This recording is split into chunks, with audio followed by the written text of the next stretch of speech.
Churchgate railway स्थानकात मोठी गर्दी झालेली आहे। मरीन ड्राईव्हवरून घरी परतणाऱ्या या सगळ्या लोकांची सध्या रेल्वे स्थानकात गर्दी झाली आहे।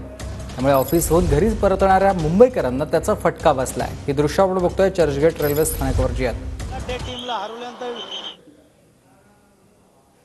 तर ही गर्दी आपण बघतोय चर्चगेट रेल्वे स्थानकावरची, कारण टीम इंडियाच्या विजयी यात्रेत सहभागी होण्यासाठी संपूर्ण मुंबईच नाही तर अगदी उपनगरांमधून देखील मोठ्या प्रमाणावर क्रिकेट प्रेमी आलेले होते मरीन ड्राईव्ह परिसरामध्ये। आणि त्यानंतर आता ही सगळी गर्दी पुन्हा एकदा आपापल्या घरी निघालेली आहे। त्यामुळेच जाताना रेल्वे स्थानकावरची झालेली ही सगळी गर्दी